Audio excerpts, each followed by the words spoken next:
Hey guys, welcome to Story Time. Back when I was a correction officer in the 90s. Let's talk about it. This story time is about when inmates refuse to take a shower. So when you're in an institution, a lot of inmates, when they come in, especially if they new in the institution, they're really scared and they don't know what to expect, but they've heard a lot of different stories about what goes on in the institutions and things like that. And like I said, all my story times when I was a correction officer in the 90s, and that's all I can speak on. The inmate is scared. They're not going to come out and say, oh my God, I'm scared. They just going to act up in certain ways, or they're going to do little things to make themselves noticed from an officer. So if you're one of those officers that pay attention to inmates or pay attention to their behaviors and anything that's weird that's going on in institutions, you'll pick up on it. Me, y'all already know, I was definitely the police, and I'm always watching, observing, and like I said, I used to stay on the floor a lot of times. Southwest 2, I happened to be working at Southwest 2, which is another big housing unit. But keep in mind, that's not my normal unit, so I don't know a lot that's going on in Southwest 2, but I do know that they have about the same natives right across from Southeast 2. So like I said, when they short staff, they'll move officers out of their permanent housing unit or the housing unit assigned to, and they'll move you to another housing unit that's short an officer. This particular day, I'm working Southwest 2.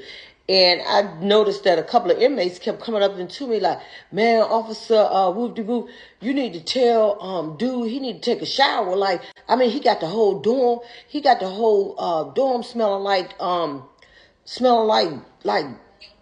onions, and I mean, it smells like shit. Like he not showering. So whenever he's using the bathroom, he's going 2-3 days without a shower. And this particular inmate, he hadn't had a shower in about a week. So when the inmates come up and tell you stuff, when they give you notification of what's going on in the housing unit, especially they're gonna come up to an officer whose unit that's not, that you're really not assigned to the unit, and they're going to let you know what's going on because, they want that inmate either to take a shower, or some shit going to start off. They're going to start some shit. So what happened was the inmate, I noticed, was over in the corner by itself. So what I did was, because I didn't want an altercation to start, and I didn't want them to try to do no ride in the Southwest 2. So I had one of the inmates to tell that particular inmate to come to the bubble. So when the inmate came to the bubble, I had the other officer to stay inside of the bubble, and we walked into the little Sally Port area of the unit. Because mind you, we're in DC jail. So we walked to the South area, and like I said, there's a room on the side, and the officers usually they'll take an inmate there and talk to him. When I tell you, the man did stink. He smelled terrible. You smell like onions, feet, ass. It was a terrible smell, like some shit that I ain't never smelled before, not like that. So anyway, so I tell the inmate, I'm like, what's going on? And come to find out, the inmate, he was a new inmate, and he broke it down to me. He said, Officer, whoop-de-whoop, I'm not taking a shower because I'm afraid. Like, I'm afraid if I go in the shower, a lot of officers, they don't really be paying no attention, and I'm afraid if I go in the shower, I might get raped, or, and they might gang rape me or anything. And he said, I'm just going to, between you and me, I'm scared.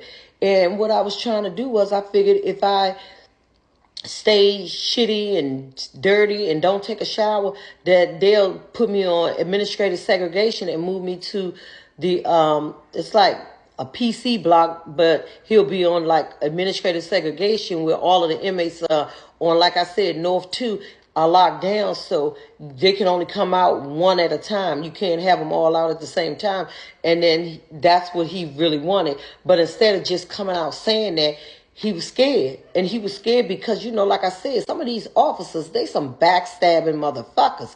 And they would have went, and if they don't like that inmate, or if they just see any little thing, they'd have told the other inmates, like, yeah, he's scared, he this, that, and the third. But so, like, I was a fair officer. So when he told me that, I immediately called the captain. I called down the control center and set stuff up so that he could be removed out of the unit, where it looked like I'm just having him, just transferred out of unit because of, him stinking and he's not bathing and stuff like that. And so that evening, we came and we had the inmate move. And he was so thankful. He was like, he was, I guess he probably was thinking to himself, now he could bathe, but it wasn't that he was a filthy inmate. It was just that he was literally afraid to take a shower because he thought that he would get raped. And that happens in the institutions. So you have to be careful and you have to pay attention and be mindful. And if you're new in the institution and you're scared, you need to say you're scared. There's nothing wrong with checking in PC. Stay tuned for the next story time.